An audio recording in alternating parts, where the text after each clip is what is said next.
Aleluia, glória a Deus. Louvado seja o nome do nosso amado Senhor Jesus Cristo. A Ele seja toda a honra, toda a glória e todo o louvor. Agradecidos ao Senhor estamos pela oportunidade que Ele tem nos concedido de poder estarmos aqui reunidos mais uma vez para tão somente ouvirmos a Sua voz. Damos boas-vindas a todos os nossos irmãos que já estão conectados conosco através da internet. Sejam todos bem-vindos em nome do Senhor Jesus Cristo. Que o Senhor possa nos falar de uma forma especial, como sempre tem nos falado. Nós damos também as boas-vindas à nossa irmã Marli, que está nos visitando hoje por primeira vez. Ela esteve ouvindo o link do culto de sábado, né? E foi enviado através do amigo dela, o irmão Joel. Enviou para ela e ela assistiu, gostou e veio nos fazer uma visita aqui. Mora bem aqui próximo, né, irmã? Então seja bem-vinda em nome do Senhor Jesus Cristo. E eu estava conversando com ela um pouquinho ali, falando do que nós estamos estudando, que é as 7 eras. E ela se interessou muito sobre esse assunto, né? Estamos na era ainda de Esmirna, na segunda era, durante o período em que Deus trabalhou de uma forma especial. E se nós possamos entender como que Deus trabalhou lá, são exemplos para nós, da forma que os nossos irmãos venceram as arenas e todas as perseguições. E hoje o tema que entraremos ali está em Apocalipse capítulo 2, que é as tribulações, né? 10 anos de tribulações. E as tribulações não é a grande tribulação, são 10 anos de tribulações. Foi o período das eras negras da igreja, na qual muitos foram perseguidos, foram mortos nas arenas, né, como um espetáculo, outros queimados, né, em estacas, né, por não negar a sua fé. Então nós sabemos que tudo isso que aconteceu nas eras, o diabo hoje, lógico que através do que eles fizeram, seus direitos humanos, nenhuma religião hoje vai queimar uma pessoa em uma estaca, nenhuma religião hoje vai aprisionar uma pessoa e colocar dentro das arenas dos leões para serem comidos, destroçados e rasgados ali, vivos, né? Mas entendendo que se é o mesmo espírito, hoje o cristão está sendo jogado na jaula dos leões, nas arenas também, de muitas outras formas. Às vezes a pessoa diz assim, mas nós não temos, hoje temos um governo que nos dá liberdade e que nós podemos ir para a igreja e fazer tudo, mas constantemente cristãos estão sendo jogados na boca dos leões, nas arenas, estão sendo perseguidos pela fé. Às vezes, inconscientemente, nós não entendemos, mas vemos, nós não entendemos. Você não sabe por que aquele levante acontece na sua vida, você não sabe por que aquele problema. São essas as perseguições que vêm, para que possa chegar até o ápice, que será a grande tribulação, né? Mas em tudo, como na primeira era, na segunda era, Deus também nos dá palavra de apoio, diz, não temas, né? Não temas, ó pequeno rebanho, assim como eu tive com eles, eu estarei com vocês, né? E os historiadores, né, falam que o que pasmava Herodes, aqueles que queimavam os cristãos em espetáculos nos coliseus, é porque eles, naquele momento em que ele estava ali entre a vida e a morte, eles cantavam ao Senhor, eles sabiam. E aquilo que nós lemos com a revelação dos selos, entendemos que a unção que estava sobre eles é a unção do boi, era o segundo animal, e o boi é um animal para sacrifício, em que ele derrama o seu sangue. Temos até um hino muito famoso aqui no nosso país, né? Aquele a semente do sangue. Eu sou a semente do sangue, que os irmãos tombavam nas arenas. Isso narra isto que aconteceu lá atrás, né, das eras. Isto também acontece hoje, porém hoje está muito mais além do que você pode imaginar. Lá naquele tempo era uma morte física, era o que eles podiam atingir aqui neste corpo, por isso que eles entregavam aos leões fisicamente, mas nada temia, não temia eles. Joséfos escreveu, né, historiador, o profeta até disse isso, que Joséfos escreveu em seu livro, disse, onde está o Deus desse povo? que parece que Deus está olhando eles de braços cruzados, deixando eles serem mortos nas arenas por Herodes e tudo. O que acontece? Ele não entendia, historiador incrédulo, que Deus estava dentro deles, dando a coragem para eles enfrentar aquilo. Eles tinham que enfrentar aquilo, tinham que tombar nas arenas, derramar o seu sangue lá, porque a semente do sangue está ali, foi derramada. Que Deus possa nos ajudar a entender estas coisas, para que nós possamos entender o tempo que nós estamos vivendo hoje, porque hoje a morte não é mais física, mas é uma morte espiritual. Por isso que os cristãos estão sendo jogados na boca dos leões, nas arenas dos leões, e ao meu ver, as arenas dos leões é a religião, as denominações. Essa semana eu estive falando com um irmão de uma determinada igreja. Eu disse: o povo não tem prestado atenção no que está acontecendo. Quando diz em Apocalipse que os reis darão poder à besta, e nós sabemos quem é a besta, é o poder católico, o catolicismo romano, que impera. E a besta e suas filhas, a grande meretriz e suas filhas, e os reis darão poder a esta besta. E é poder o quê? Político e religioso. Quando estudamos nos selos, nós vimos que o único país que o governo é a religião, vocês sabiam qual é? Roma. Que o mesmo líder religioso é o mesmo líder da política, que é o Papa. Vocês pararem para vocês estudarem, vocês vão ver isso. E além disso, vocês sabiam que cada igreja estabelecida de Roma em cada país é como uma embaixada daquele país? E agora eu pergunto, quantas embaixadas cada país tem em um país? Geralmente, Estados Unidos aqui no Brasil tem uma embaixada. Geralmente, o Japão, seja os países que necessitam, cada um tem as suas embaixadas aqui no país. É um lugar. Esta embaixada, para que vocês possam entender, como nós, nos Estados Unidos, temos uma embaixada brasileira. Ali dentro da embaixada brasileira, o Estado americano não tem poder. Dentro do consulado brasileiro nos Estados Unidos, se um brasileiro cometer um crime dentro dos Estados Unidos e conseguir entrar para dentro do consulado, da embaixada brasileira, os Estados Unidos não pode entrar dentro e prender ele. Vocês sabiam disso? É as leis da terra. Da mesma forma, se um americano aqui conseguir entrar para dentro da embaixada do país, quem rege dentro daquele, pode ser, não sei quantos metros tem, mas aquela embaixada é um prédio, uma casa, ou seja assim. Ali, o que rege é as leis da nação daquela embaixada. E agora eu pergunto, quantas embaixadas Roma tem no país? Só que na nossa cidade tem quantas? Se você olhar no campo espiritual, porque uma igreja,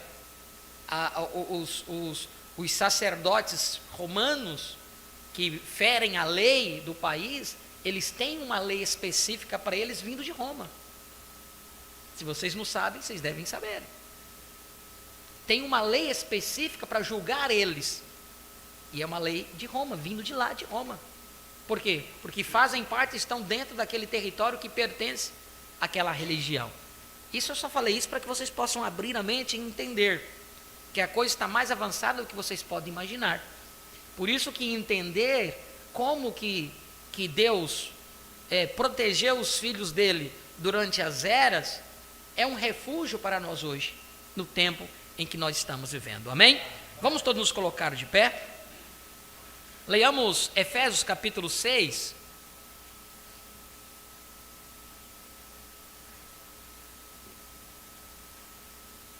Efésios capítulo 6, versículo 10, que nos diz: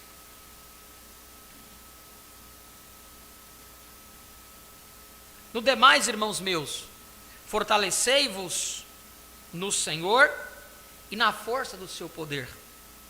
Revesti-vos de toda a armadura de Deus, para que possais estar firme contra as astutas ciladas do diabo. Porque não temos que lutar contra a carne, aqui esse físico. Paulo está dizendo isso para nós.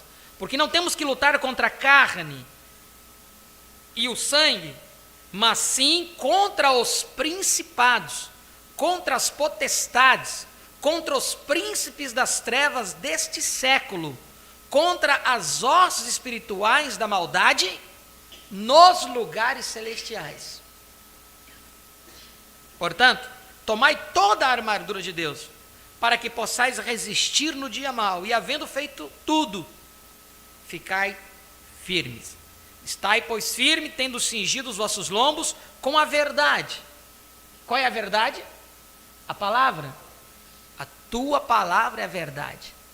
Revestir, portanto, tomai toda a armadura de Deus, para que possais resistir no dia mau, e havendo feito tudo, ficar firmes. Estai, pois, firmes, tendo cingido os vossos lombos com a verdade, e vestida a couraça da justiça, calçados os pés na preparação do evangelho da paz, tomando sobretudo o escudo da fé, fé é revelação, com o qual podereis apagar todos os dardos inflamados do maligno. Amém. Tomai também o capacete da salvação e a espada do Espírito, que é a palavra de Deus. Amém. A armadura do cristão é a palavra. E tomai toda essa armadura é tomar a palavra, colocá-la ela como o teu broquel, como o teu escudo, como a espada, né? Está protegida a sua mente através da palavra, da revelação. Então, Satanás não pode entrar na sua mente, porque o maior desafio que nós como seres humanos temos com o diabo hoje é aqui. É quando vemos a palavra dizer algo e aqui o diabo diz, mas será que isso é verdade? É isso que o diabo sempre coloca, tenta colocar um pouquinho de dúvida. E é a dúvida que faz você se tornar um incrédulo da palavra do Senhor. Glória a Deus. Louvado seja o nome dele. Amém? Oremos. Maravilhoso e eterno Deus.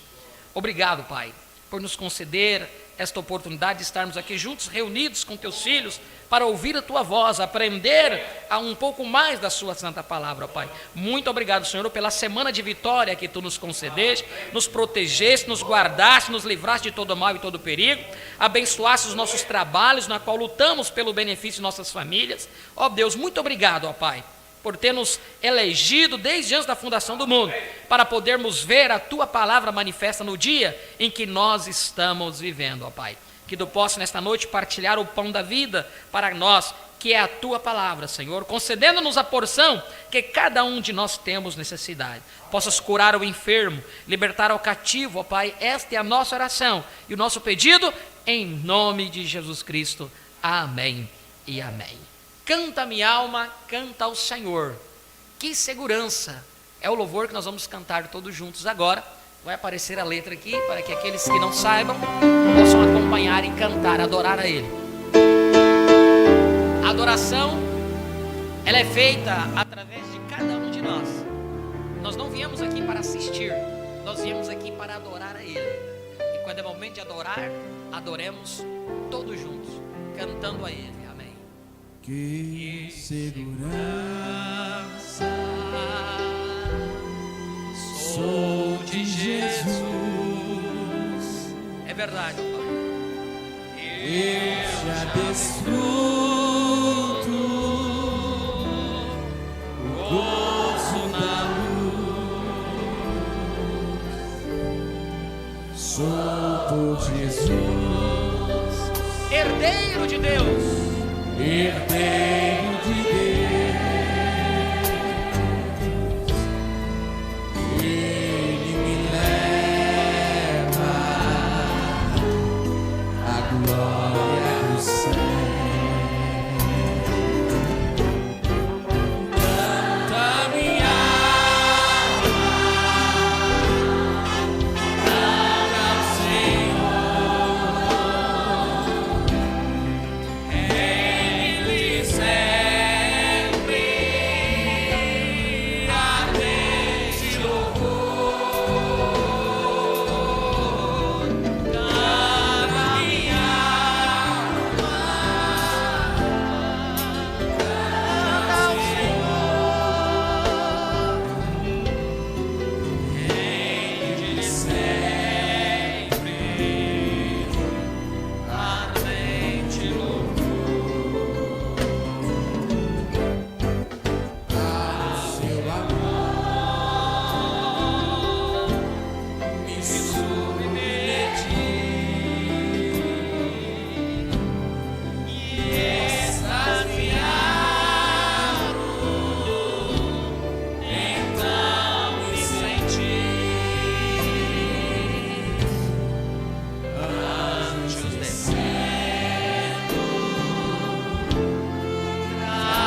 Vamos, canta minha alma. Aleluia. Canta minha alma. Cante ao Senhor. Rende sempre a rede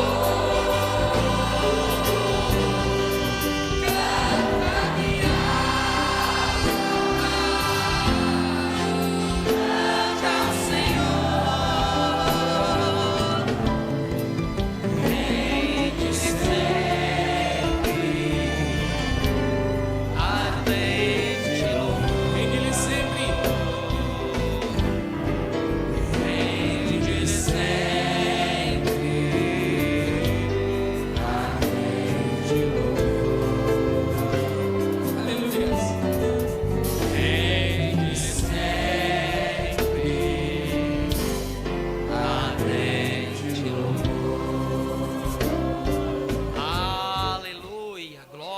Podeis assentar todos. É muito bom quando podemos cantar e adorar ao Senhor, todos juntos, né? Às vezes as pessoas pensam que um culto é movido através de louvores, e um canta, outro canta, e um canta, outro canta, e um canta, outro canta, mas a igreja não canta, não entra no espírito de adoração. E isto é necessário. Estava vendo um vídeo esta semana, né? Que até um estudante, um pregador, estava dizendo assim, que Deus aguarda o momento do culto, né? E quando nos reunimos, Deus, agora eu vou assistir, agora eu vou ser adorado, né? Porque Deus, ele é um objeto de adoração. E ele só é Deus por ser adorado.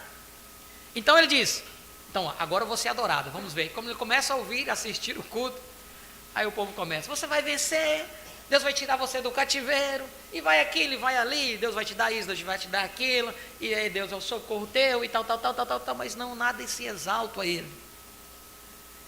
Aí diz que ele contando aí, eu assisti isso, ele diz, então esse culto deixa de ser Deus, para Deus, e torna-se um culto para o homem. Que Deus vai fazer isso na sua vida, que Deus vai fazer aquilo, mas onde que está a adoração a ele? Onde que está o louvor dele? Do que ele fez por nós? E esse louvor aqui né, que segurança, o que ele fez por nós? Pagou o preço, né, bondade, do amor de Jesus por nós, por ter pago o preço, derramado o seu sangue por pessoas tão indignas que nós somos, né? Pessoas que estavam destinadas ao inferno, porque quando nascemos aqui nessa terra, Paulo diz que já estamos destinados ao inferno, mas ele, através da sua bondade e da sua graça, derramou o seu sangue por cada um de nós, pagou o preço que nós tínhamos que pagar. Então isso faz dele um Deus, isso faz dele Deus, o objeto de adoração, e que precisamos adorar a ele em espírito e em verdade. Quando uma adoração não é bem efetuada, por isso que eu digo e repito, cada um, quando saímos de nossos lares para vir até aqui, eu tenho a função de estar aqui, de estudar a palavra e vir, mas tomar a liderança do Espírito Santo para poder trazer a palavra, mas cada um de vocês aí sentado tem que estar também atento com o mesmo Espírito Santo, porque se o homem tomar e querer falar algo, isso não vai entrar no seu coração, você não vai selar isso com um amém, você vai dizer, mas espera aí, isso não está na palavra. Agora, como você vai fazer isso? Se você estiver conectado com o Espírito Santo. O profeta disse que é um fundo que clama a um fundo para responder. Amém? E o desejo de nossas almas, quando saímos de nossos lares, é para vir e aprendermos sobre a palavra, aprendermos o programa de Deus do tempo em que nós estamos vivendo. E uma das coisas que eu até anotei, vou fazer um estudo sobre isso, sobre a verdadeira adoração. Ele nos trouxe ali sobre, em Êxodo, quando Deus disse para Moisés, Moisés, tira as sandálias dos teus pés, porque o lugar em que tu estás é santo. Era uma montanha, não é que aquela montanha era santa, mas o lugar em que Deus estava se tornou santo. O que o torna este lugar santo neste momento é a presença de Deus. Então tirar as sandálias era reverência. Então precisamos ter a total reverência diante da presença de Deus, para que Ele possa nos falar de uma forma especial, como esperamos e oramos ao Senhor. Amém? Glória a Deus. Nós estamos estudando sobre a segunda era da igreja, a era de Esmirna, que ela foi desenvolvida do ano de 170 a 312 depois de Cristo. 312. Pegam bem, gravem bem esse ano, 312, porque foi em 325 que houve a primeira reunião com Constantino. Isto está nos pais os pais de Niceia, no livro dos pais de Niceia, nos fala sobre isso. Foi ali em 325, onde foi mudada a forma de batismo e a forma de adoração, né? Porque a Roma pagã aderiu ao cristianismo. Roma pagã aderiu ao cristianismo. E eles tinham uma celebração do dia 21, que era a celebração ao Deus Sol. O que eles fizeram? Tiraram o Deus Sol, colocaram o nascimento do menino Jesus dia 25 de dezembro. Por isso que Jesus nunca nasceu dia 25 de dezembro. Mas nada mais porque isso foi uma data colocada pela Roma pagã. Só mudaram de data aí e adoração. Desceram mais tarde, subiram Maria e passaram a adorar a Mariolatria, né? Começaram a adorar a Maria como a intercessora, né, entre os homens e Deus. Maria, a intercessora, e aí colocaram a adoração ao Deus Sol. Colocaram, continua-se sendo a adoração ao Deus Sol. Não sei se vocês já viram, eu já vi por curiosidade. Quando tem a missa, eu não sei se é a missa de sétimo galo, não sei, a missa do Papa. Ele entra com um estandarte em que tem um sol em cima. Não sei se vocês já viram. Eu já, por curiosidade, eu já assisti. Não a missa, mas é para mim ver realmente isso. E eles entram com esse estandarte com um sol. É um sol. Você entendeu? Então, isso, e eles entram com esse símbolo, o Deus Sol. Não mudou nada, só mudou dizendo que Jesus nasceu dia 25, sendo que ele nunca nasceu dia 25 de dezembro, porque em dezembro em Israel é inverno, e não teria como os magos, os magos serem guiados pela estrela de Belém, porque os céus estão fechados. Outra coisa que nós aprendemos, já temos aprendido na Bíblia, é que as ovelhas não nascem em dezembro. E Jesus foi tipificado como ovelha. Então a estrela de Belém nunca apareceu em dezembro. Mas tudo isso para vocês verem que está na raiz do cristianismo. E mudou-se a coisa no ano 325, no concílio de Niceia.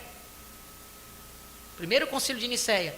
Esse concílio de Niceia é tão importante para as igrejas em forma geral, até mesmo para as protestantes, em que ele é tão importante para as igrejas, mas é tão importante para Deus que nem mencionado na Bíblia foi.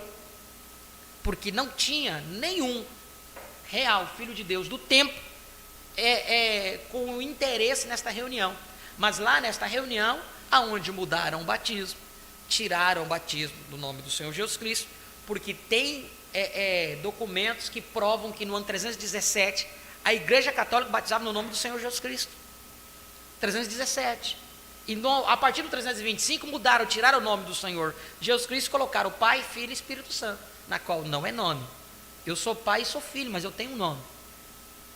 Quando Jesus Cristo mandou batizar no nome do Pai, do Filho e do Espírito Santo, os apóstolos cumpriram cabalmente, que eles batizaram no nome do Senhor Jesus Cristo. Assim está escrito na Bíblia, né, e provado na Bíblia. Tudo isso nós podemos enxergar que está lá na raiz do cristianismo. Isso desenvolveu, vocês lembram da primeira era que estudamos, a era de Éfeso, de 53 a 170, era um modo de vida.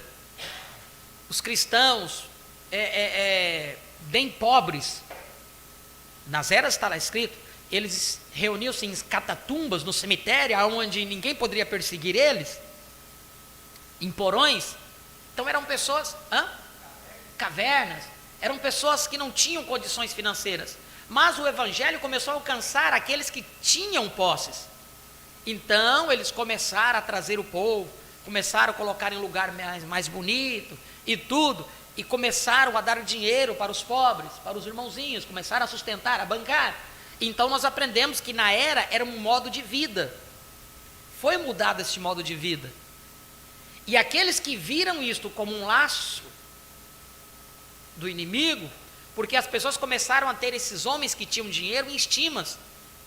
Por exemplo, se tivesse um milionário no nosso meio aqui, quizás alguém poderia fazer uma acepção, o nosso irmão, né, chegasse com um Rolls Royce ali na frente, ou com uma Ferrari, alguém poderia, eu creio que isso não é esse sentimento nosso, porque nós temos aprendido sobre isso, e nunca chegaria uma pessoa dessa, porque eles viria, que ele não ia ter privilégio pela sua condição financeira, né, porque isso já tem sido aberto aos nossos olhos. Isso foi uma forma que Satanás entrou lá na primeira era, e hoje as igrejas estão contaminadas com isso também. Ao irmão que é a coluna da igreja, né?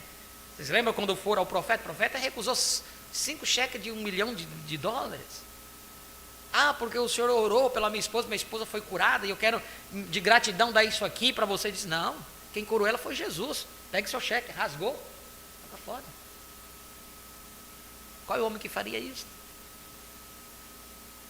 Qual é o homem que faria isso hoje no evangelho? Vê? Então, mas graças a Deus, que Deus teve um homem, na qual não colocou isto acima, mas veio cumprir aquilo que Deus colocou em seu coração, que é trazer o recado de Deus, para trazer a restauração de todas as coisas. Era o Elias do tempo do fim. Eis que vos enviarei o profeta Elias, antes que venha o último terrível e grande dia do Senhor. É inegável que estamos próximos a esse grande e terrível dia do Senhor. O que está acontecendo? Maremotos, vulcões, terremotos, né? Guerras, rusgando-se as grandes potências. Agora, essa semana a Rússia já deu uma declaração, se vocês entrarem, não tem nenhum país com maior poder atômico do que nós, a Rússia. E nós sabemos que ela está aí, colocada num plano de Deus, no plano divino, para um propósito. Não que são divinos, mas estão colocados aí para um propósito. Leia lá as 70 semanas de Daniel, vocês vão entender isso que estamos falando. Mas estamos nessa iminência, nem sabe, né? Diz, a França levantou, se vocês entrarem, vocês vão sofrer a consequência, né? Mísseis, que apertar um botão, a terra vai deixar de existir. Ele disse, não vai ter vencedor, vai perder todo mundo. Rumores de guerra, rumores de guerra. E vocês lembram quando perguntaram a Jesus, em São Mateus 24, que sinais há de ter da sua vinda? E ele começa a mostrar fome, peste, doenças. Recentemente, né, houve-se essa pandemia, e agora está tendo uma nova pandemia no nosso país, assolando o povo. Né, tudo isso está acontecendo o quê? São sinais, são dores que a terra, são dores de parto que está acontecendo. Né? Então nós precisamos ter os nossos olhos espirituais abertos para poder entender e discernir o tempo em que nós estamos vivendo. Porque se não sabermos o tempo que nós estamos vivendo, a coisa virá e vai pegar você de surpresa. Vê? Então, vindo aqui, Apocalipse capítulo 2, vamos ler, pode ficar assentado assim mesmo, trouxe as suas Bíblias? Vamos ler Apocalipse capítulo 2, sobre a segunda era, que é o que estamos estudando.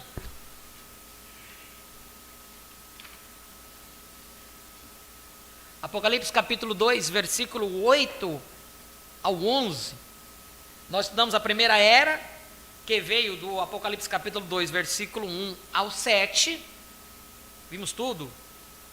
A prova que os discípulos colocavam à prova os falsos ensinadores. Isso nós precisamos entender e colocar à prova. Mas, pastor, o senhor disse isto, o senhor ensinou isso. Onde é que está isso na Bíblia? Onde que isso se encaixa no programa divino? Tem que colocar à prova isso. E daquele que achar ruim, se ele achar ruim que está sendo perguntado, indagado, é porque ele está querendo injetar alguma coisinha de si. E não colocar algo como que a palavra realmente está dizendo. Então isso foi a primeira era. Nós temos que ter isso também, colocar à prova os falsos apóstolos, os falsos ensinadores. Então vamos aqui, Apocalipse capítulo 2, versículo 8 ao 11, que diz assim: e ao anjo da igreja de Esmirna, em Esmirna, escreve, isto diz o primeiro e o último, que foi morto e reviveu. Conheço as tuas obras, conheço as tuas obras, e tribulação, e pobreza, mas tu és rico, e a blasfêmia dos que se dizem judeus e não são, mas são a sinagoga de Satanás. Foi o que nós estudamos, o último culto, a sinagoga de Satanás, culto de quarta-feira, né? Nada temas das coisas que hás de padecer. Eis que o diabo lançará alguns de vós na prisão, para que sejais tentados, e tereis uma tribulação de 10 dias. Sê fiel até a morte, e dar-te-ei a coroa da vida. Quem tem ouvido, ouça o que o Espírito diz às igrejas. O que vencer não receberá o dano da segunda morte. Amém. O dano da segunda morte, porque a primeira morte é essa do nosso corpo. Nós não temos uma promessa do arrebatamento, né? Aqueles que estiverem vivos, né? Aqueles que estiverem vivos, naquele momento, nosso arrebatamento vai subir em corpos transformados. Esses não passarão pela morte, esses vão ser transformados seus corpos. Mas a promessa aqui é: não sofrerá o dano da segunda morte. Por quê? Morreu nesse corpo, há uma ressurreição. E esta ressurreição da segunda morte é a ressurreição do trono branco, na qual vai ressuscitar desde Caim e todos aqueles que passaram por esta terra, que não aceitaram o programa divino do tempo em que estavam vivendo, eles vão ser julgados. Por isso que Paulo diz que os santos vão de julgar o mundo. Haverá um julgamento do trono branco, e tem um lago de fogo também preparado, aonde a pessoa vai ser jogada ali. Depois do julgamento, ele vai passar? Não vai passar. Então, se não passar, é jogado aqui no lago de fogo. E a Bíblia diz que nesse lago de fogo ele deixará de existir corpo, alma e espírito. O lago de fogo, que foi preparado para Satanás e seus anjos. Então o dano da segunda morte é: após ressuscitar, não sofrerá a segunda morte. Porque quando nós ressuscitarmos, esses da promessa aqui surgirão com corpos glorificados igual ao do Senhor Jesus Cristo. Amém? Então vamos aqui.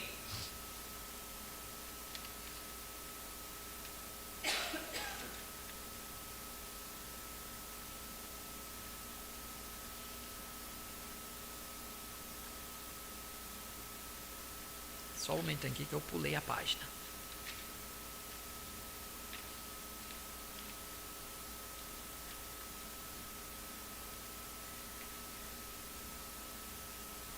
Página 110, do livro Uma Exposição das Sete Eras, é o livro que estamos estudando aqui, diz assim: Apocalipse capítulo 2, versículo 10: Nada temas das coisas que hás de padecer. Eis que o diabo lançará alguns de vós na prisão, para que sejais tentados. Tereis uma tribulação de 10 dias. Sê fiel até a morte, e dar-te-ei a coroa da vida. Cada vez que o Senhor emprega essas palavras, não temas. Há um envolvimento próximo que acarretará grande perigo e sofrimento e privação. Entenda isso.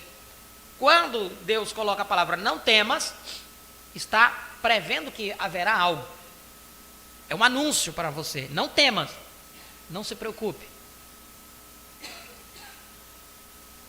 Agora, ele não disse de uma maneira rude e breve: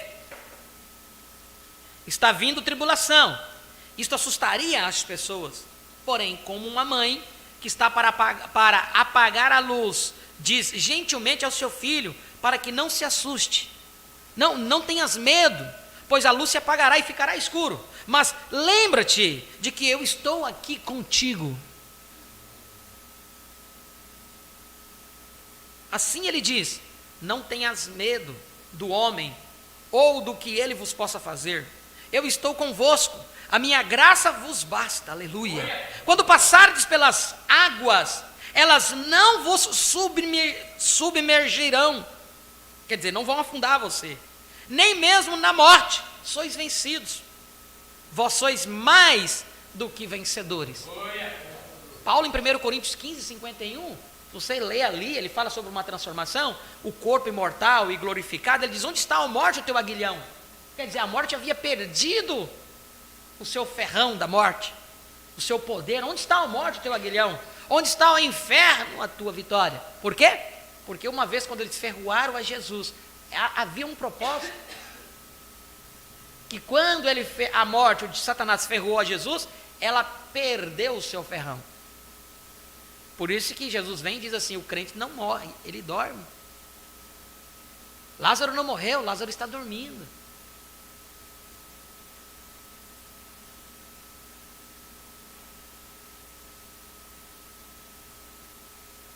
Nem mesmo na morte sois vencidos, vós sois mais do que vencedores. O grande apóstolo Paulo sabia por experiência a realidade dessas palavras e escreveu em Romanos 8, 35 ao 39, quem nos separará do amor de Cristo? Quem vai separar? A tribulação? Ou a angústia?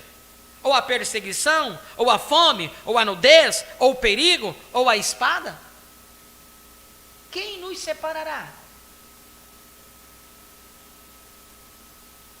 Como está escrito: por amor de ti, somos entregues à morte todo dia. Fomos reputados como ovelhas. Reputados é escolhido como ovelhas para o matadouro.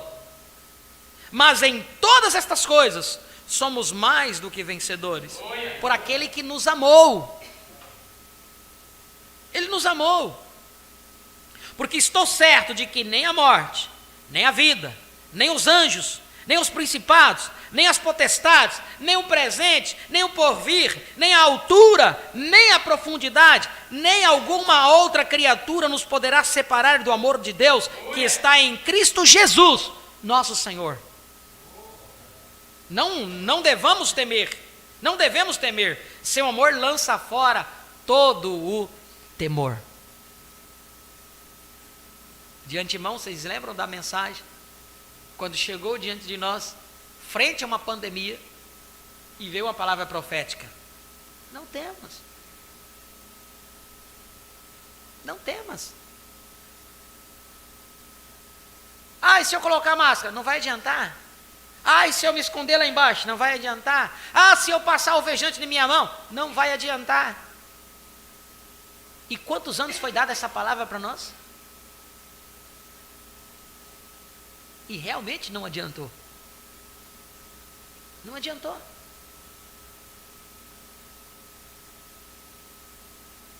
O medo é pior do que o câncer. O medo é pior do que o câncer. Ele coloca medo em você. Seu amor lança fora todo o temor. Não devemos temer. Agora note o que ele diz: o diabo lançará alguns de vós na prisão, para que sejais tentados. Os judeus estavam fazendo isso naquela exata ocasião. Os sacerdotes pagãos estavam fazendo isso naquela exata ocasião. Os governadores que procuravam agradar ao público, porque as pessoas gostavam de arena, lançavam os milhares de cristãos à morte, destruindo-os pelos leões e gladiadores. O que tem o diabo a ver com isso? Por que culpá-lo? Sim, mas é o ódio do diabo por detrás de tudo isso. Ele está por detrás de tudo isso, porque ele odeia Deus. Aquilo em que Deus tem posto o seu coração é o que fatalmente Satanás vai procurar destruir. Eu acredito que não há nada que possa atingir mais um pai ou a mãe do que quando atinge um filho. Se atinge a mãe ou o pai, ele está ali, ele diz, não, eu vou vencer isso. Agora, se atinge um filho, parece que dá um sinal de impotência, que você quer salvar o seu filho, você quer fazer algo, mas você não consegue. E se nós somos filhos de Deus, aonde que Satanás vai atacar? São nos filhos de Deus, na onde Deus tem colocado o seu coração, o seu amor.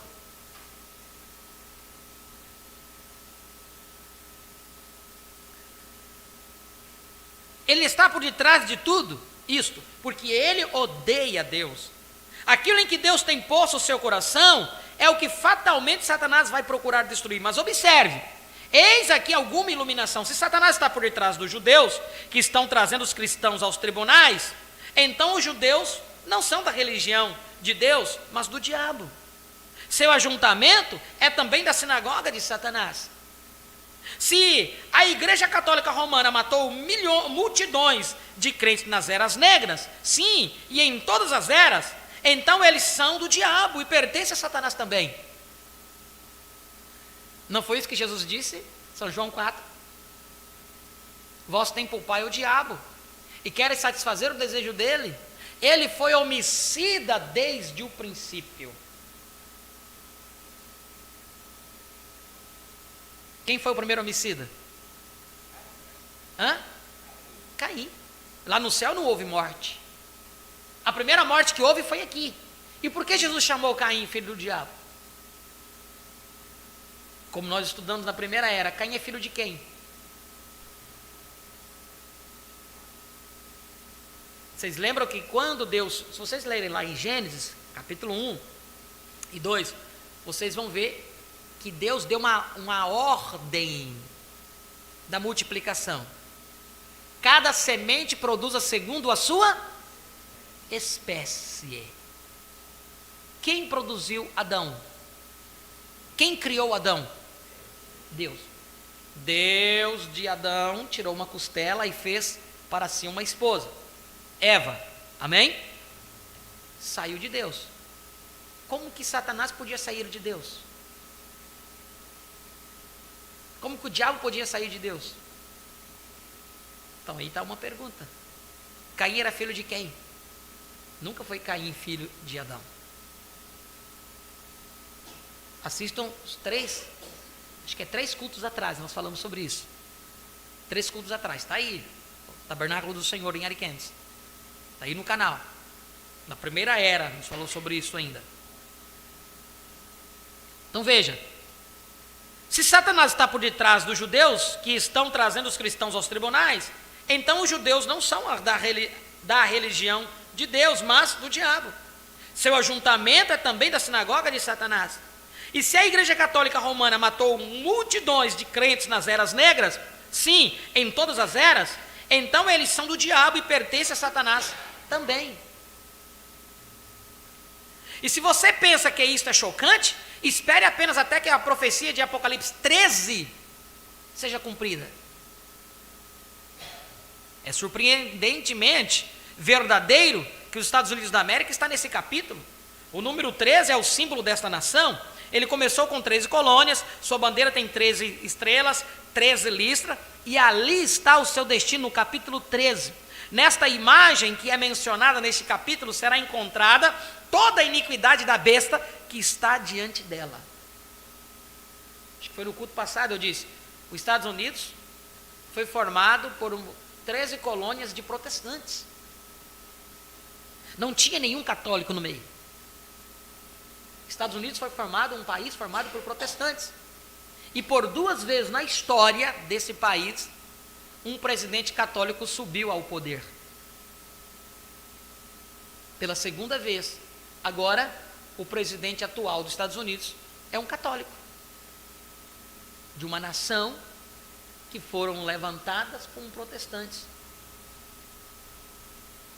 Fundada um país como protestantes. Veja para onde estão encaminhando.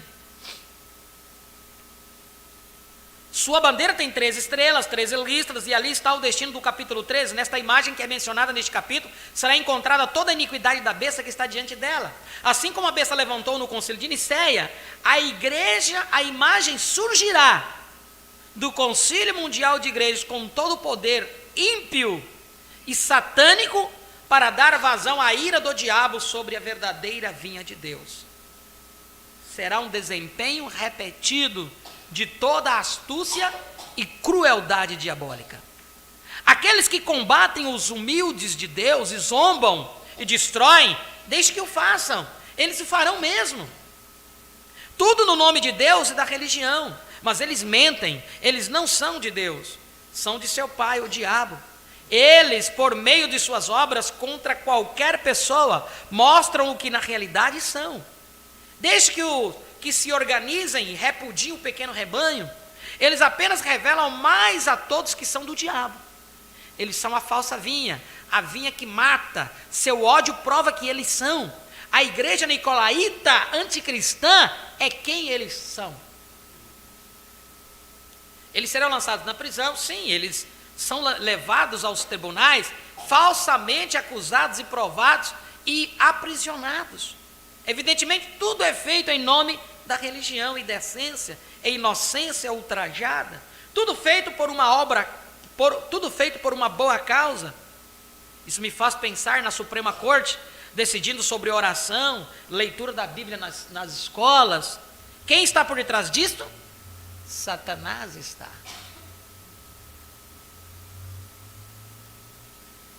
Recentemente tomaram uma senhora com a Bíblia na mão, está presa, porque estava orando lá no Congresso Nacional. Quando teve aquela invasão, ela estava com a Bíblia na mão, estava orando de joelho, prenderam ela, é terrorista, está na cadeia. Vocês pensam que não começou? Está tudo invertido a coisa. Estou dizendo se não tem culpado, se não tem, não estou dizendo isso. Eu estou dizendo que há um cúmulo do absurdo.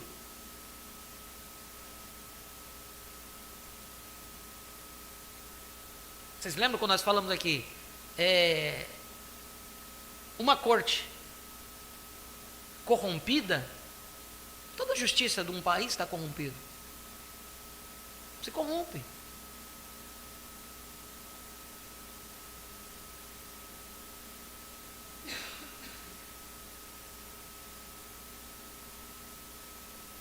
Eles serão lançados na prisão, sim, eles são levados aos tribunais, falsamente acusados e provados e aprisionados, e evidentemente tudo é feito em nome da religião e decência, e inocência ultrajada, tudo feito por uma boa causa. Isso me faz pensar na Suprema Corte decidindo sobre oração, leitura da Bíblia nas escolas.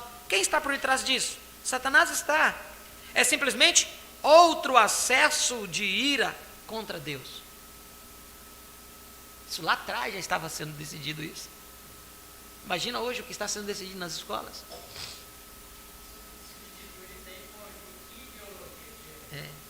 Tereis uma tribulação de 10 dias. Aqui está uma profecia.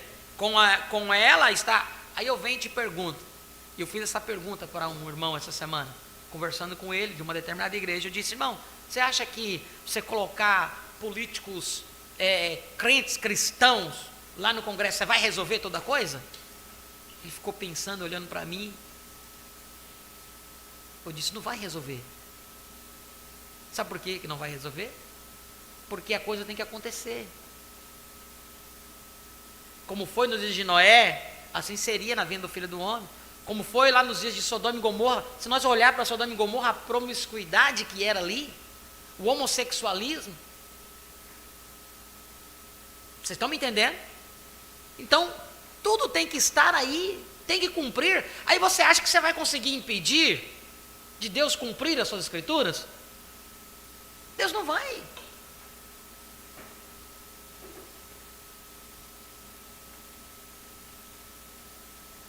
Tudo há um tempo. Tudo isso está chegando nas narinas de Deus. Entendeu? Por isso que ele diz, eu tenho ânsia de vômito.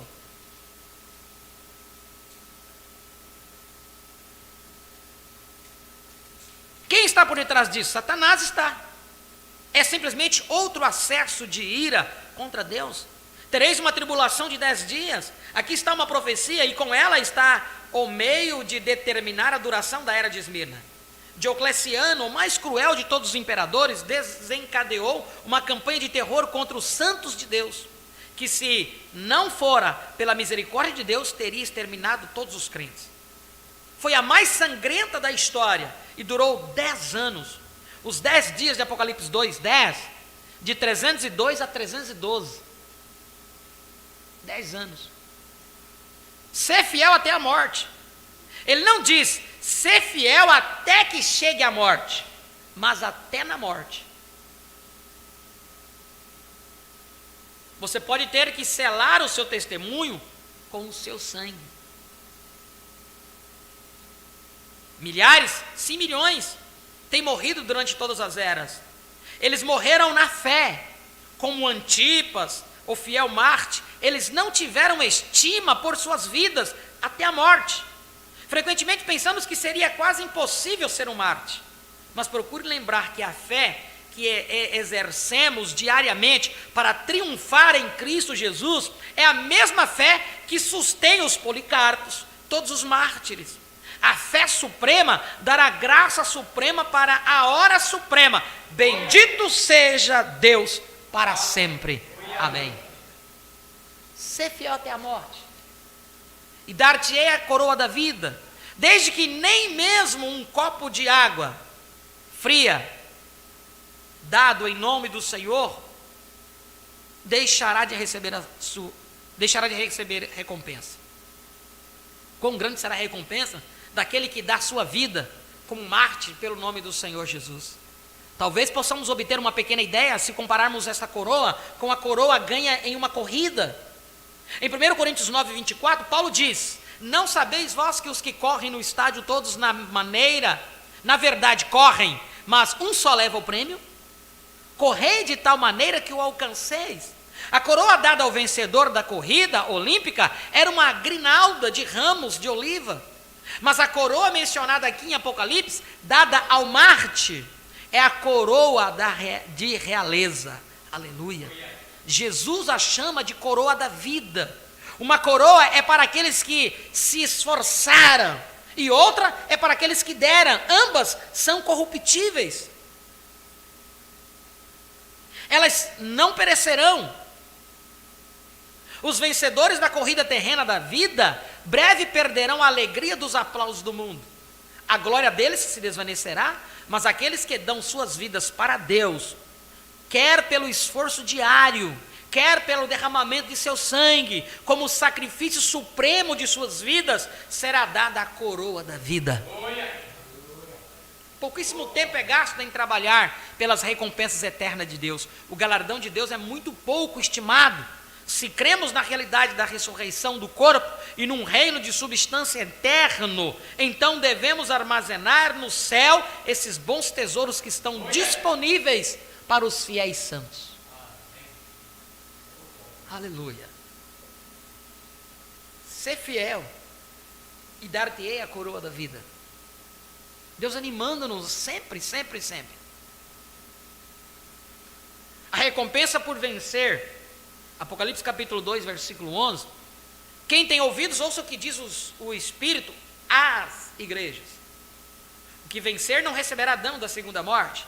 Agora, uma vez que o Espírito está falando de todas as igrejas, de todas as eras, esta mensagem é para nos confortar hoje, assim como confortou nossos irmãos de todas as outras eras. Ele nos diz que a segunda morte não nos causará dano.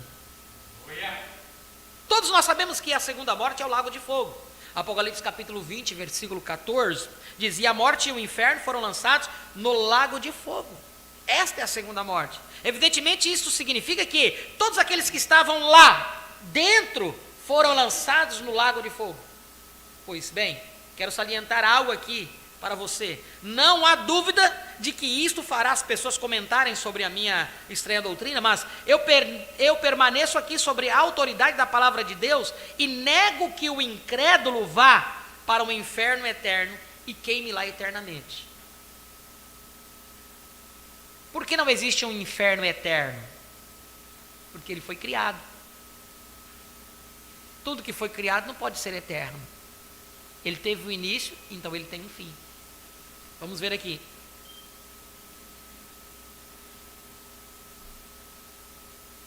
Em primeiro lugar, o inferno ou o lago de fogo, ou como você queira chamá-lo, não é eterno. Como pode ser, se ele teve um princípio? Em Mateus 25, 41, diz que o fogo eterno foi preparado para o diabo e seus anjos. Ora, se ele foi preparado, então não foi sem princípio. Se ele teve princípio, então não pode ser eterno. Evidentemente, você poderia tropeçar sobre a ideia da palavra eterno, mas essa palavra significa de séculos a séculos. Tem diferentes significados associados a ela. Em 1 Samuel 3, versículo 13 e 14, disse a Samuel que ele iria julgar a casa de Eli para sempre, e que eles não mais ofereceriam sacrifícios para sempre, como os seus sacerdotes. E em 1 de Reis 2, 27, Salomão expulsou o último descendente de Eli do sacerdócio. Isso foi 4 gerações mais tarde, ou algo assim. Agora você pode ver que eterno, neste caso, não se compara com aquilo que é eterno, ou seja, aquilo que não teve princípio ou fim. Aqui neste caso a palavra eterno significa até o ponto de desaparecer. É isso que aconteceu com eles. É isso que aconteceu. Eles desapareceram. Examine a palavra destruição em 2 Tessalonicenses 1:9. 2 Tessalonicenses, capítulo 1, versículo 9. Os quais por castigo padecerão eterna destruição. No grego, destruição, inegavelmente significa aniquilação. Aniquilar.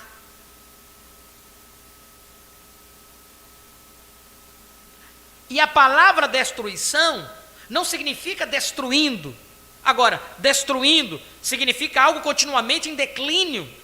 Porque o que pode significar eterna aniquilação não significa continuar aniquilando, ou isso exigiria a palavra destruindo.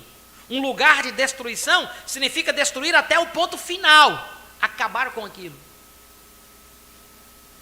Você poderia agora querer saber quando pode usar esta palavra eterno e não usá-la da maneira que fomos ensinados? Isto é fácil.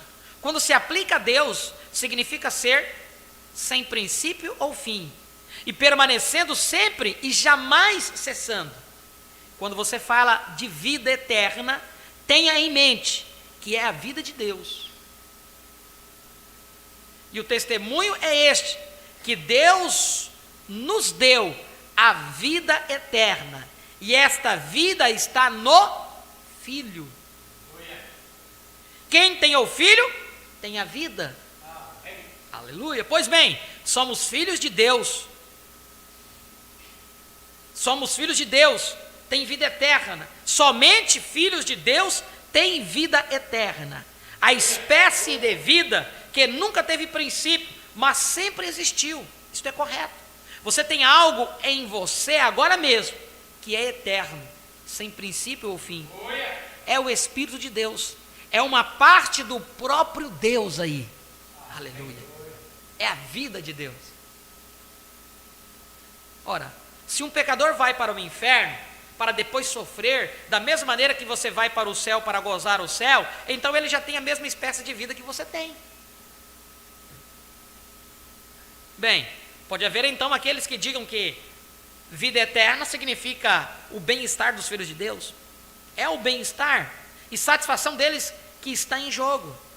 Por outro lado, o pecador vai para o castigo, de forma que podemos reduzir a segunda morte a uma questão de castigo e lugar.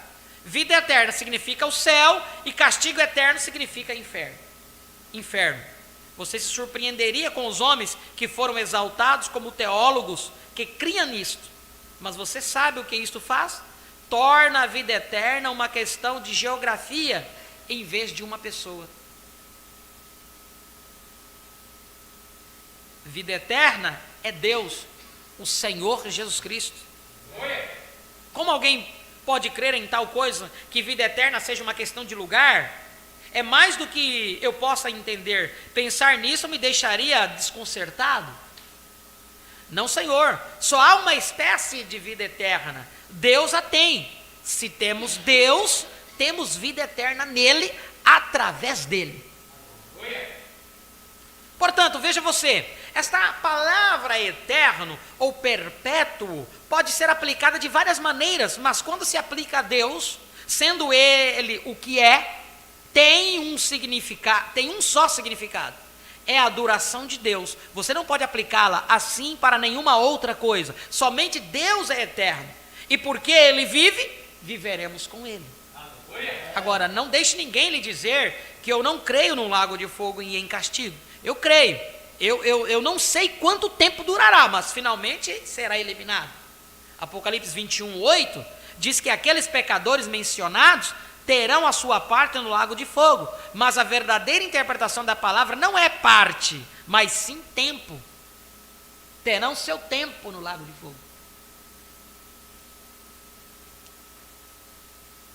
Veja, aí está. Assim, os maus serão lançados no inferno, Hades ou sepultura, e o inferno no lago de fogo, separados de Deus. Que coisa terrível será isto. Mas com os justos não será assim. Eles não têm que temer, eles foram redimidos por Deus, eles estão em seu seio, eles são os vencedores. Quem é que vence? Aquele que crê que Jesus é o Cristo. Este é o vencedor. Por que escapará este vencedor, este crente, e entrará nos domínios da vida eterna e glória? Porque Jesus pagou um preço para nos resgatar do pecado. Ele preencheu a brecha de separação, e nós que estávamos longe agora, já pelo sangue chegamos perto. Eles nunca entrarão em condenação, nunca estarão naquele lago de fogo, nunca poderão estar perdidos, porque Ele não perderá nenhum deles. Nenhum dos redimidos estará em outro lugar, a não ser onde Jesus esteja. Você sabe que é assim? Eu ilustrarei isso para você. Eu tenho um rapazinho, José, ele é parte de mim. Não importa o que aconteça, se eu fosse um homem rico, o pior que eu poderia fazer seria deserdá-lo. Mas não há nada que eu possa jamais fazer para negá-lo. Eu não posso, porque ele é parte de mim. Olha aqui, vamos fazer um teste de sangue, vamos comparar o seu sangue com o meu. Isso provará que José é meu filho. Ele é meu. É o teste de sangue que mostra se você pertence a Deus ou não. Não posso deixar de pensar no tempo em que eu arrebanhava gado, Hereford, puro sangue, lá no Colorado. Tínhamos de trazer aquele gado para a inspeção governamental, se quiséssemos que se alimentassem nas pastagens do governo. Porém, eles não admitiam um único animal que não tivesse a etiqueta do sangue na orelha. A etiqueta indicava que ele era um puro sangue. Os guardas florestais que os examinavam, nenhuma vez sequer olhavam para a marca a ferro. Eles simplesmente olhavam para a etiqueta para ver se o sangue era o sangue correto. Aleluia! Se for o sangue correto, tem que estar certo. Você sabe, Deus olhou para baixo e declarou: a alma que pecar, esta morrerá. Está separada de mim, não pode se aproximar de mim. Sabemos que todos pecaram e destituídos estão da glória de Deus. Isso significa que todos morreram, todos foram separados, e chegaria um dia em que até aquele pouquinho da vida seria extinto, e tudo estaria acabado. Mas Deus, em amor, tomou um animal, tirou sua vida no lugar da vida do pecador. No Velho Testamento, o pecador trazia um cordeiro. Ele colocava sua mão sobre o cordeiro, enquanto o sacerdote cortava a garganta do cordeiro. Ele sentia o sangue sendo derramado e ouvia o balir. Ele sentia o corpo enrijecer na morte.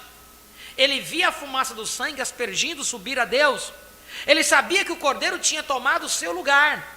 Ele sabia que a vida do cordeiro tinha sido tirada em lugar da sua. Mas a vida daquele cordeiro era a vida do animal. E não podia voltar sobre o pecador, limpando-o. Assim ele partia com o mesmo desejo de pecar. Ele saía com um pecado em sua mente e voltava a oferecer um sacrifício pela mesma coisa um ano mais tarde. Antes do sacrifício de Cristo, anualmente, eles sacrificavam um animal. O sacerdote matava o cordeirinho. E cada pessoa tinha que ir um ano, na data específica, lá no templo, pela expiação do pecado. Mas aquele sangue do animal não podia voltar, porque o sangue é a vida. A vida está no sangue. E aquela vida daquele animal não podia voltar ao crente. Por isso que ele tinha que ir todo ano, lá no templo, oferecer o sacrifício. Amém? Isaías 53, quando ele fala sobre a ovelha muda diante dos seus tosqueadores, ele estava falando de quem? De Jesus. Isaías 53. Agora, uma vez que aquela ovelha muda, Jesus, veio e foi sacrificado, derramou seu sangue, agora sim, a vida do sangue pôde vir até nós. Já não cobriu mais o pecado, exterminou o pecado por completo. Precisamos ter isso em mente. Por isso que você não precisa voltar no tempo para fazer sacrifício. Porque uma vez o Cordeiro de Deus tirou o pecado do mundo. Foi isso que João disse. Eis aqui o Cordeiro de Deus que tira o pecado do mundo. A vida que estava no sangue pôde voltar. E esse é o Espírito Santo. A vida do sangue é o Espírito Santo. Aquele que nos vê, aquele que vem até nós, aqueles que somos batizados, aqueles que nos guia, aqueles que nos ademoesta, aquele que nos cobra uma demanda de uma boa consciência, aquele que nos adverte quando vamos fazer algo de errado. Opa, peraí, isso está errado, você não pode fazer. Quem faz isto é a vida de Cristo, o Espírito Santo, que está aí. Ele que mostra, você não devia ter agido desse jeito. Vai lá, pede perdão para ele, você magoou a pessoa.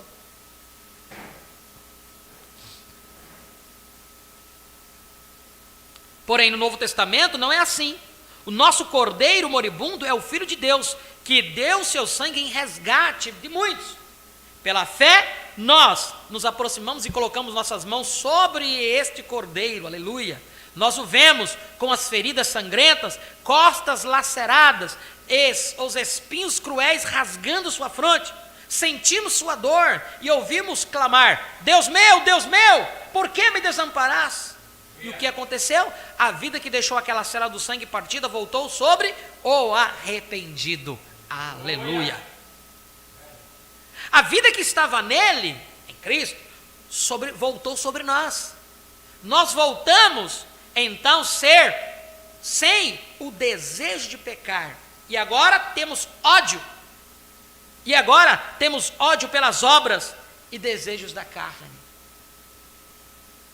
Aborrecemos os desejos da carne. Olhemos para nós. O que é a nossa vida? Apenas uma pequena célula que veio do nosso pai. A fêmea não tem hemoglobina. Ela produz o óvulo. Ela é incubadora. Mas o sangue vem do macho. É por isso que a mulher toma o nome do marido. Os filhos tomam o seu nome. A mãe é a incubadora dos filhos que ela lhe dá. É isso que aconteceu para a nossa redenção. O Espírito Santo veio sobre Maria, e ela teve um filho, e o chamou Jesus. E o grande Criador desceu e tornou-se um sacrifício por nosso pecado. Seu sangue era o sangue de Deus. É exatamente isso que era. Aquele sangue de Deus foi derramado, e o Espírito o deixou, enquanto ele morria em agonia. Depois, a mesma vida, Espírito, voltou para mostrar no pecador arrependido e libertá-lo. Esse pecador não voltava ano após ano, sacrifício após sacrifício, porque não havia mais necessidade. Por um sacrifício, de uma vez por todas, ele foi libertado do domínio do pecado e recebeu a vida de Cristo. através da qual ele reina vitorioso sobre o pecado, o mundo, a carne e o diabo. Deus o fez, ele fez tudo isso, ele clamou para o mundo amaldiçoado no pecado. Eu vos darei um sinal, uma virgem ficará grávida, uma virgem conceberá e dará à luz um filho, esse será o vosso sinal, será um sinal eterno, o que ela der à luz será Emanuel, Deus conosco. Deus desceu numa célula de sangue, não através de um homem, mas pelo Espírito Santo, e naquele ventre virgem foi formado um tabernáculo com o propósito de morrer. A semente da mulher veio a fim dele ser ferido para nos trazer a nossa salvação. Quando o Espírito Santo veio sobre Maria, ele criou dentro de seu ventre a célula que se multiplicaria e se tornaria o corpo do nosso Senhor. Aquela célula foi criada, foi ao princípio da criação de Deus, isto é o que Jesus é. E aquele santo foi cheio de sangue santo, a saber, o sangue de Deus. Aquele tabernáculo nasceu. Ele nasceu, ele cresceu até ser um homem. Ele foi ao Jordão e lá aquele sacrifício foi lavado por João no rio chamado Jordão. Quando aquele sacrifício aceitável levantou das águas, Deus veio e habitou nele, enchendo-o com o Espírito sem medida.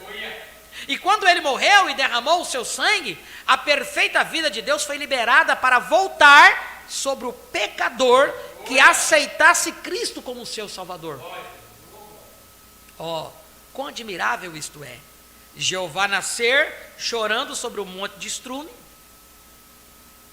chorando sobre o monte de estrume, é no estacionamento de animal, é no lugar onde os animais descansavam, foi lá onde o Deus Criador escolheu para nascer.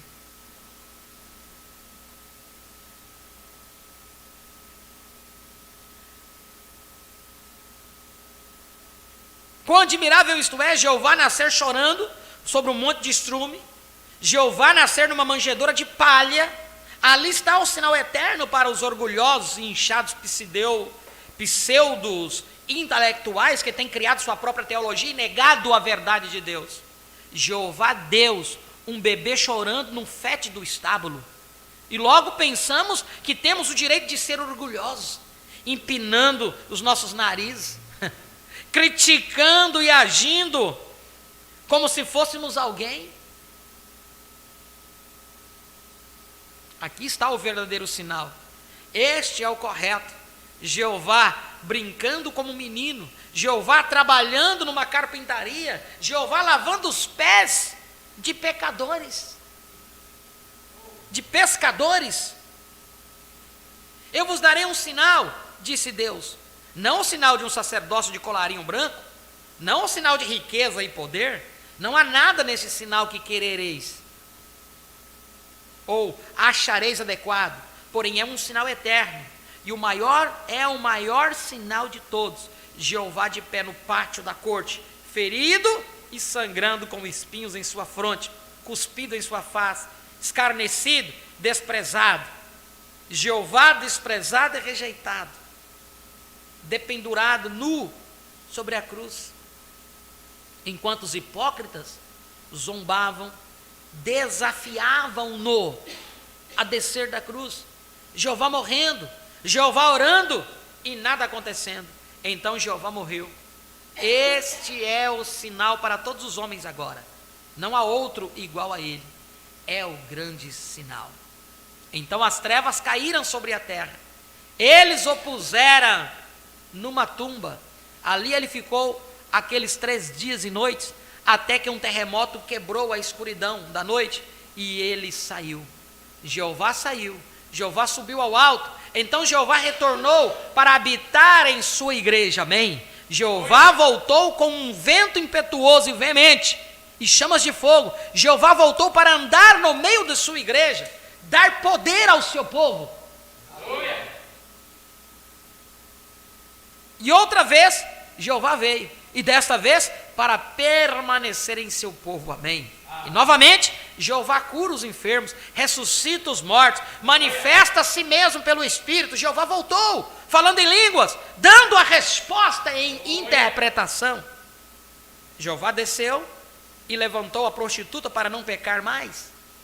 Ele desceu ao bêbado com zumbidos de moscas em sua face, enquanto jazia inconsciente na sarjeta. Sim, Jeová veio para se manifestar na carne, e através da carne Jeová veio, Deus em nós, a esperança da glória. Sim, Jesus veio e derramou o seu sangue e libertou o cativo. Ele veio e redimiu suas ovelhas perdidas, aleluia. Ele lhes deu vida eterna e elas jamais perecerão, glória a Deus. Ele não perderá nenhuma delas, mas as ressuscitará no último dia, aleluia.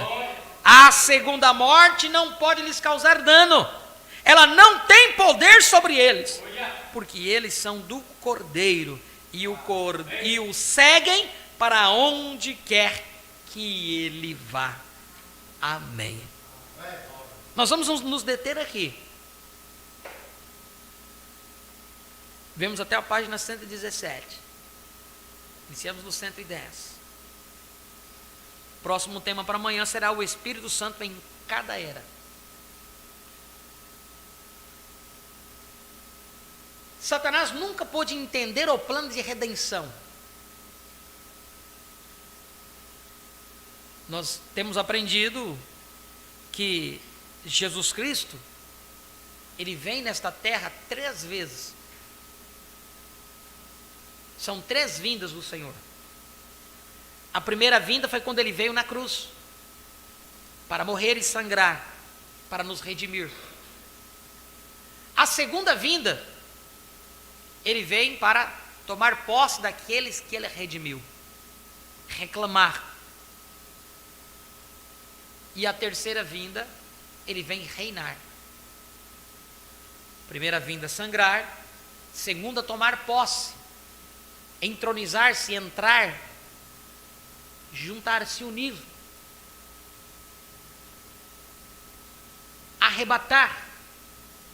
A terra passa pela tribulação, passa pela transformação.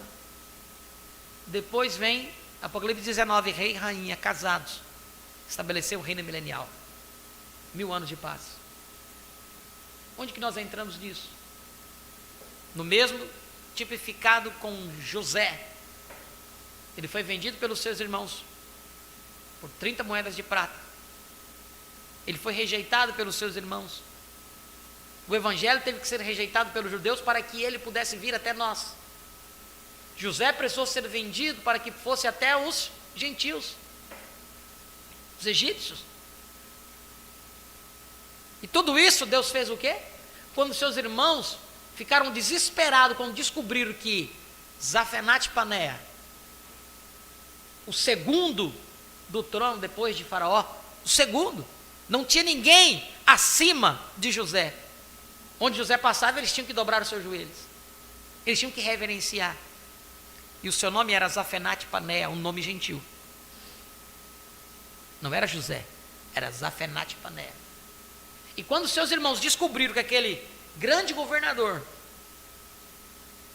era José, e eles estavam ali diante deles, eles desesperaram. Ele vai matar nós. Foi onde José disse: não tem mais. Tudo isso foi um plano de Deus. Tudo isso Deus fez para preservação da vida. E nós sabemos que José tipifica Jesus Cristo. Há uma promessa que Jesus Cristo se desvelará aos judeus. Onde receber essas feridas? Na casa de meus amigos. E quando ele se desvelar, eles vão entender que aquele que eles crucificaram lá atrás, através de Pôncio Pilatos e todos aqueles que estavam ali, sobre o poder de fazê-lo,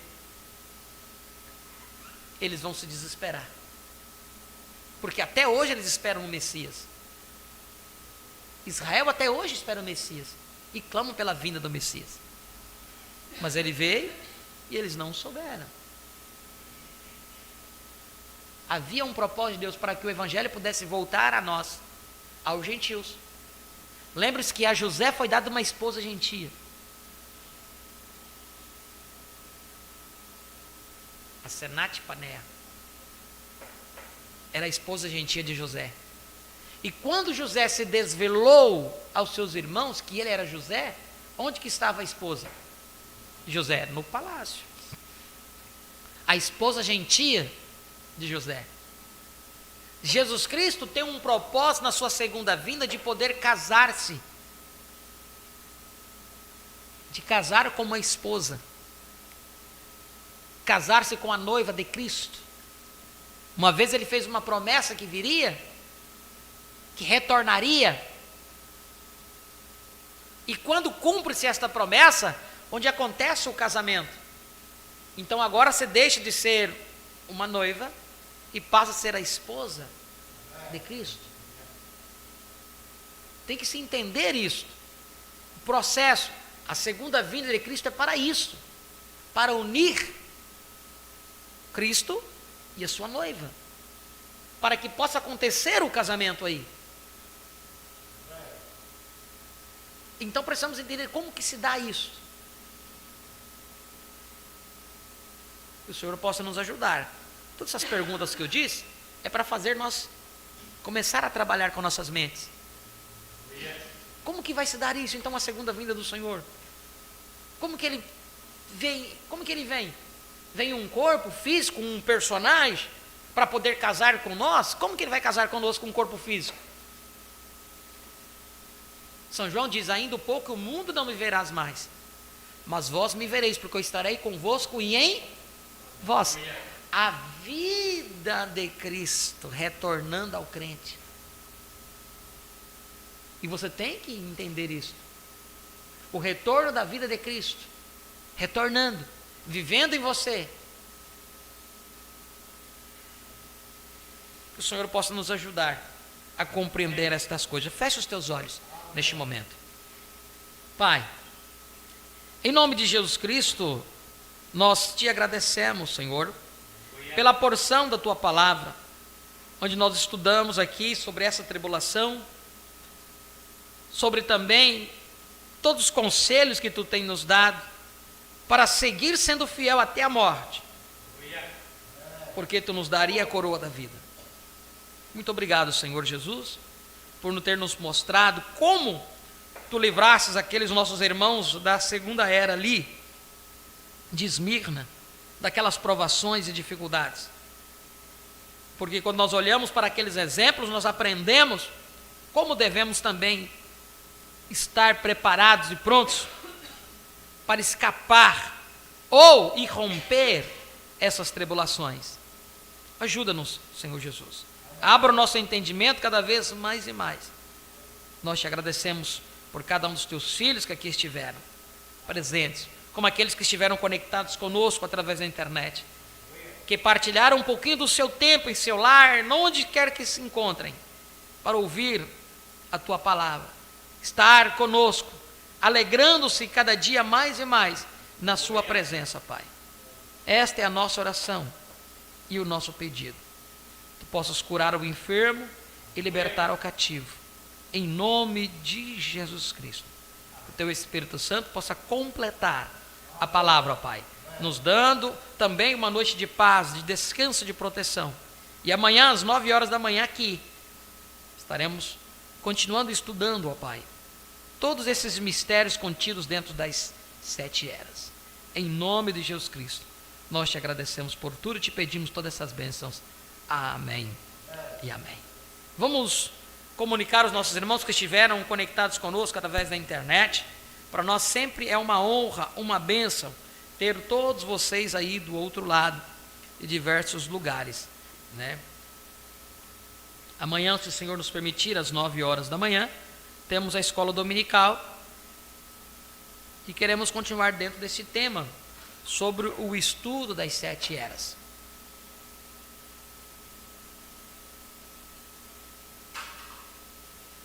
Nós tivemos aqui os irmãos Genaí, irmã Cida de Montenegro, aqui em Rondônia, irmã Keren Apuc, irmã Louise, Tangará da Serra, Mato Grosso, irmão Valdemir da Silva, Jandira, São Paulo, irmã Marilúcia, Jandira, São Paulo, irmão João Carlos, Jandira, São Paulo, irmã Raquel Souza, Jandira, São Paulo, irmã Luziane Nunes, São Pedro, Piauí, irmão Jailson Souza, da Paraíba, irmão Carlos Gomes, Jandira, São Paulo, irmã Maria José, Alto Paraíso, irmã Carmelita, irmão José dos Santos, Jandira, São Paulo, pastor Ailton Dantas, Jandira, São Paulo, irmã Sara Cristina, Jandira, São Paulo, irmão Marcelo Estevam, Rio Grande do Sul, irmã Juscelia, daqui de Ariquemes, irmão Caio César, também Jandira, São Paulo.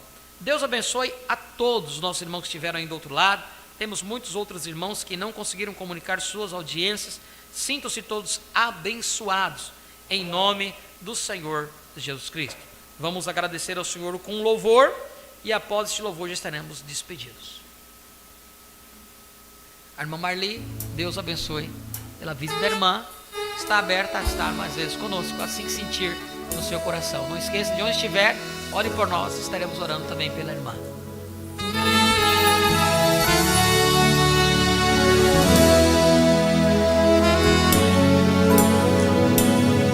Glória a Deus.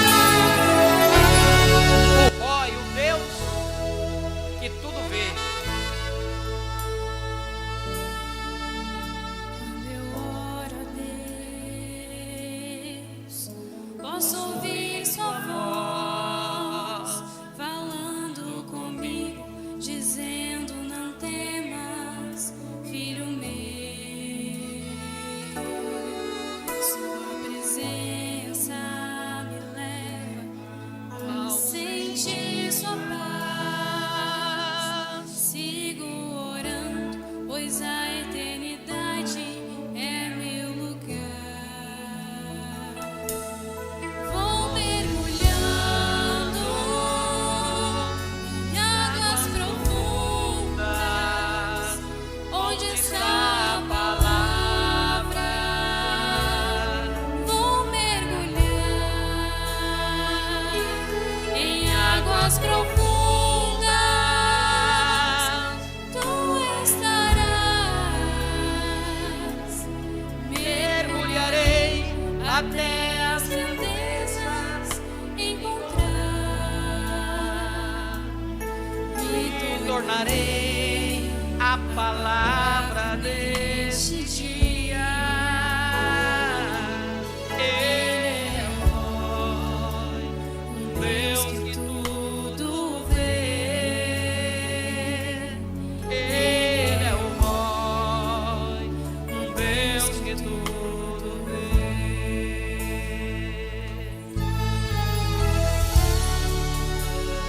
Aleluia, Jesus.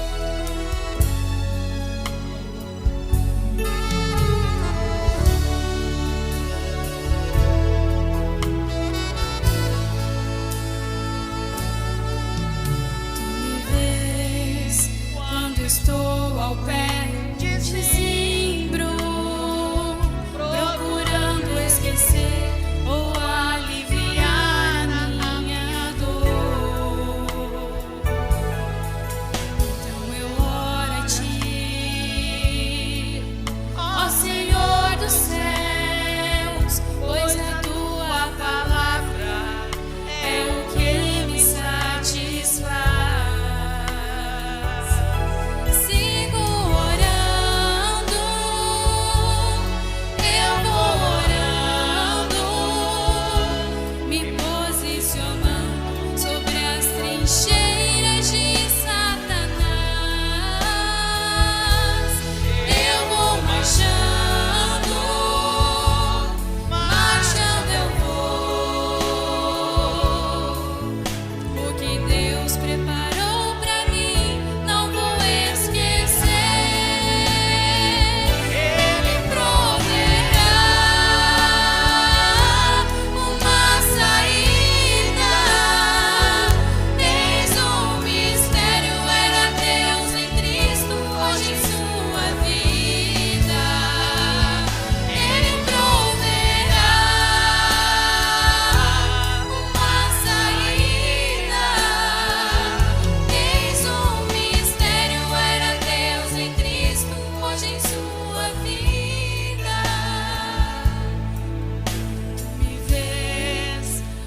estou ao pé de zimbro, procurando esquecer ou aliviar a minha dor.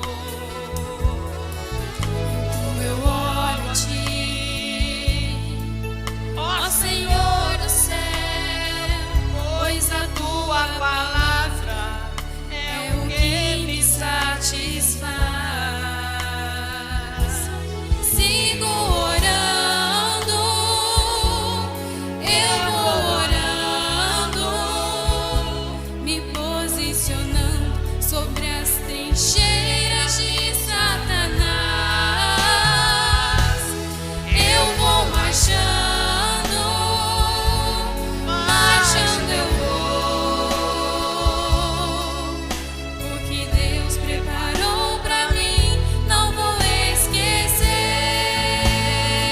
Ele proverá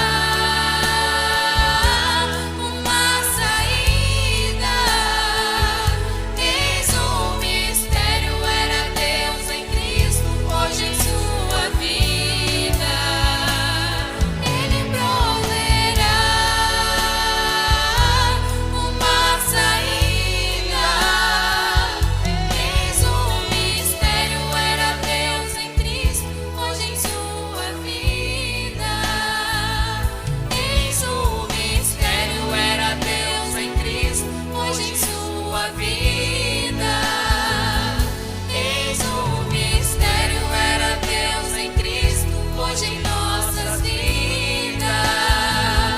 Eis o mistério, era Deus em Cristo, hoje em nossas vidas.